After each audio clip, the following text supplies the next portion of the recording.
এইটো আছিল যোৱাকালিৰ ভিডিঅ' মানে 15 তাৰিখৰ। দিনটোৰ আৰম্ভণিতে এইজাক বৰষুণ আৰু আজি দিনটোৰ একদম বিশেষ। কিয় কৈ আছোঁ। তাৰ আগতে চাই লওক মই কি কৰি আছোঁ। এয়া বাহিৰত বহি বহি বৰষুণৰ ফিল লৈ আছোঁ। অলপ সময়ৰ পিছতে মই কাম এটাৰ কাৰণে ওলাই যাব লগা হ'ল আৰু ঘূৰি আহোঁতে সন্ধিয়াই হ'লহি।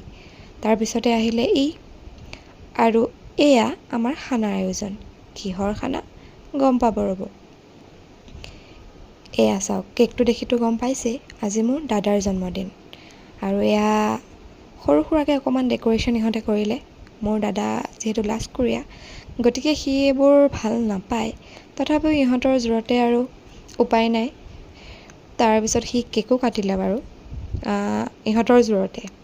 তাৰপিছতে এয়া আমাৰ ভিডিঅ'গ্ৰাফাৰ, এয়া কেক কাটিব লৈছে আৰু তাই নোহোৱাকৈতো কেক কটা নহ'ব। গতিকে এয়া দুয়োটাই মিলি কেক কাটিলে।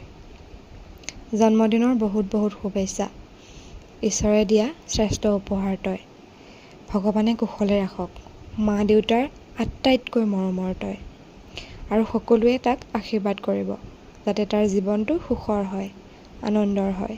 এয়া সকলোকে কেক খুৱাই মেলি দিলে আৰু এই ফুলপাহ আমাৰ এই টিকলিজনীয়ে খালে। এয়া মা। তাৰপিছতে আমি অলপ গেম খেলিলোঁ এয়া টিকলা পোৱালীকেইটাৰ লগত। তাৰপিছতে আহিলে পেট পূজাৰ টাইম। এয়া পাত পাৰিছে, আজি পাতত খাব বোলে চবেই, কলপাতত। তাৰপিছত এই তাইৰ হাতত মোবাইলটো দেখিছেনে? মোবাইলটো নহ'লেতো তাই ভাত নাখাব, গতিকে তাইক মোবাইলটো দি ৰখা হৈছে। এয়া অলপ পিছতেই এয়া ভাত বাঢ়ি দিলে সকলোকে। মাংস ভাত, এইয়া মাংস ভাতটো মেইন নহয় জানো।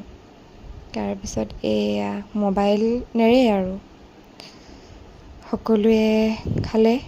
এয়া আমাৰ নতুন মেধি নেমু দিবলৈ আহিছে। যিহেতু মাংস জ্বলা হৈছে, গতিকে নেমুটোতো লাগিবই। এয়া আমাৰ টিকলিজনী নেমু নালাগে বোলে, তাই পাৰে। মই জ্বলা নোৱাৰোঁ, কিন্তু তাই পাৰে।